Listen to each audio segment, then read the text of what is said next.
and welcome to today's video. Nexus Report is back.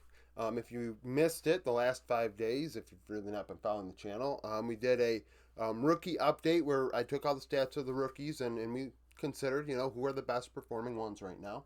But I'm back now. So the power rankings are updated for the last week of games.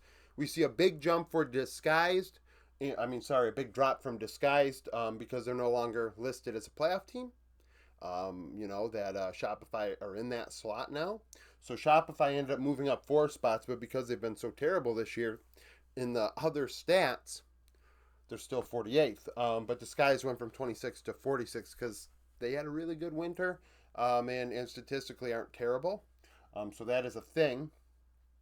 Otherwise, though, we see some movement. D Plus moving up 4 spots, namely KRX moving up a couple, Red moving up 7. So that is a thing. LCK, T1, KRX, T1, skate by. KRX taking the majority of the objectives. They took 8 of 11 Drakes. And that was huge. KRX were able to be ahead of for this series, 47% of the minutes played. So nearly a 50-50 split.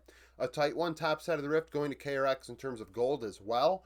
Not a lot, 300 gold lead combined for Rich and Willer, but a lead nonetheless.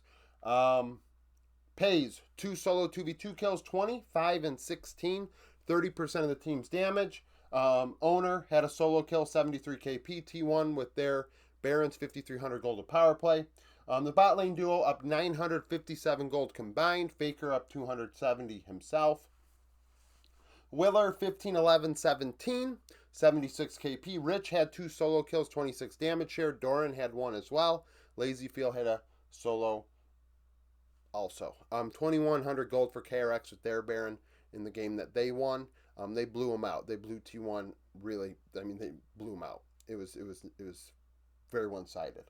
Nongshim KT, a little more in KT's favor, but still a 60-40 split series. 7 of 13 Drakes going to KT. They took 2 of 3 Barons.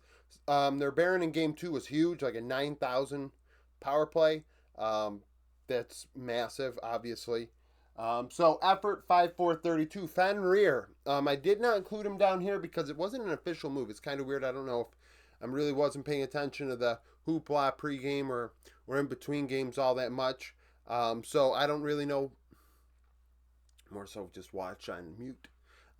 No offense, but I 2 times shit and I watch on mute because 2 times hearing everyone talk is wild. When I have time to listen, I do enjoy the cast. I just don't have fast forwarding it. It's like, nah. So Fenrir did play 26 damage share in his debut at the LCK level.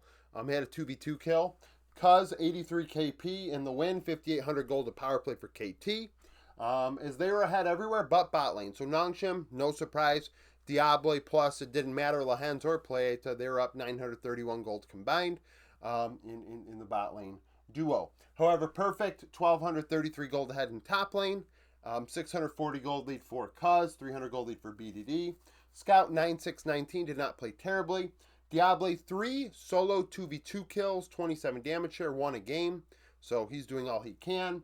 Sponge 71 KP. Kingen had a solo, 4,100 gold for Nongshim with their power play as they take a game. 38th in the power rankings now because they're not in the playoffs and bro are. News of the last week and a half. So DNS, Odin is out. Odin was the coach of the team thus far this season. Has kicked around prior to in many different organizations. Went 4-17 in best of 3s, 1 and 2 in playoffs. So not a great start. Goonj is taking his place. Goonj has no head coaching experience. He may have been the head coach of Top Esports, just not in namesake. I did not include those stats post-retirement, but I'm not 100% sure if he was the coach at that time, so I did not include them. Heretics, Hayden is out. Nuke Duck is in. Not a big shock here. And that's because of many factors. Hayden lost the team, in my opinion. He lost the locker room. I talked about it on Thorin's podcast. Peter Dunn brought it up. It's true. You think about it. I mean, he said they weren't going to make changes, and they've made a ton of fucking changes. You lose the not only your own locker room, but around the region. They're watching like, okay, why is this guy saying one thing and then doing the opposite? just don't say you were going to do one thing if you weren't going to do it. I understand things change, or explain it as you go. Not just like afterwards when people say something, do you explain it? That's like you thought, like, come on, what are we doing here? So there were some roster changes, obviously Sheo leaving and Douglas in. And support stand out, and then they're getting Hype and Way. We see Hype is joining the team now, and Ice is out because Ice has to do military, which was weird to begin with. I understand why they had to put somebody in. Still weird. So Hayden 6-5 in best of ones, 1-8 in best of threes, 0-2 in playoffs for Heretics. Nuke Duck has been the coach of 100 Thieves for a split and FlyQuest for 2 seasons. He went 24-5 in best of ones, 14-3 in best of threes, and in playoffs, 3-0. Sorry, actually, my mistake.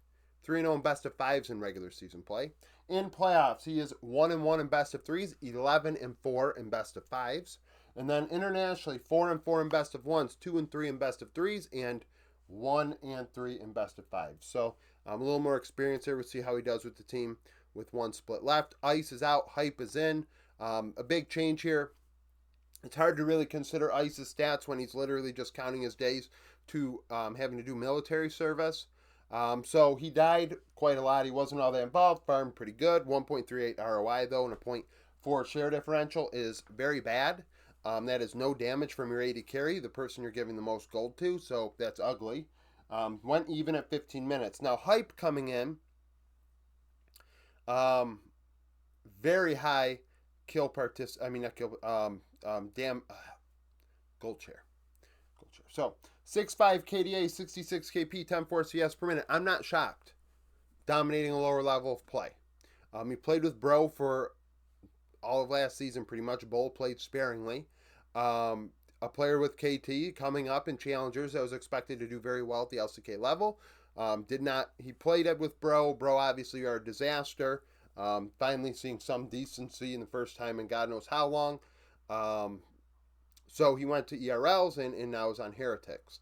And did very well. 10.4 CS per minute. The 157 ROI is because of a 26 damage share. He still has a 26 gold share. 27.6 damage share. So he's giving them a good amount of damage. You'd like more with all that gold. 295 vision efficiency, up 1,000 gold at 15 minutes. I mean, he's dominating that level of play. Had a solo kill in every 4 games. New champion 2 out of every 5 games he had a new champion played. So good player, solid player, is an upgrade. We'll see how it does alongside Way, the support he's with KT Challengers. MVK brought Shawnee back up. Chica is out. They're probably going to they'll run a 10-man roster if they can. These stats, we have Shawnee's majority VCS, but I think 14 total games or something. Chica, we're looking at like a 30-game sample. Shawnee doing well. 5.3 KDA, 57 KP, 9.3 CS per minute. Stuff that we see in Vietnam. These are, I say this, Vietnamese mids are different. They're different. They usually have low KPs, low damage, wide champion pools. It's like almost like a top laner playing mid. In my opinion, the champion pool is not of a top laner, but the resources and etc. Damage output is reminiscent to me.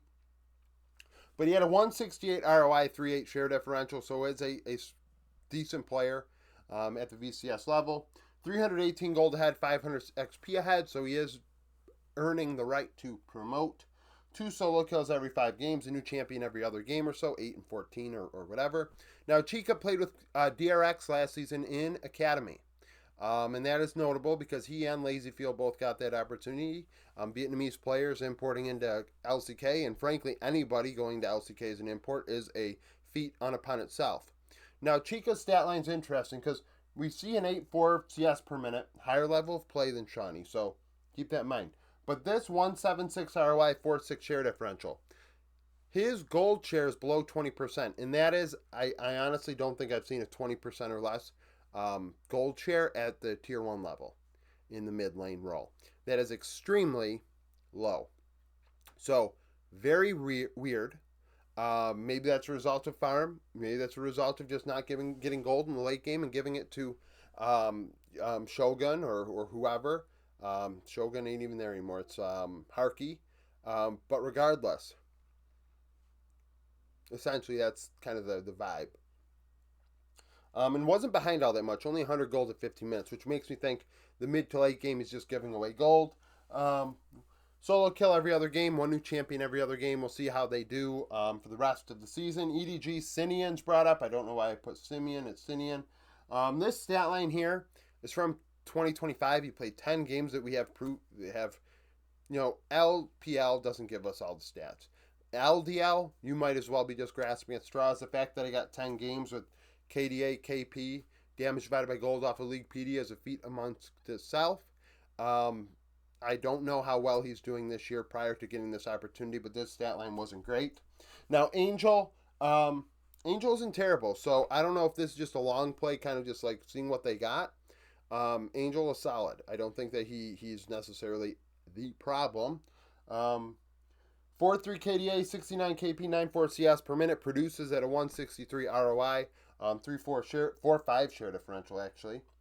Good vision, +3, up 100 gold, new champion every 3 games. Angel is not a bad mid, so for them to make changes is kind of odd.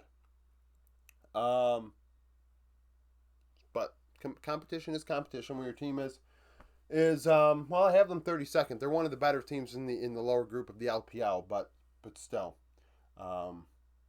they made a change. So that's it for the video. Thank you for watching. If you liked the video, like it. Subscribe to the channel for daily League of Legends content. Follow me on Twitter. Join the Discord. Become a YouTube supporter. And hope to see you again tomorrow.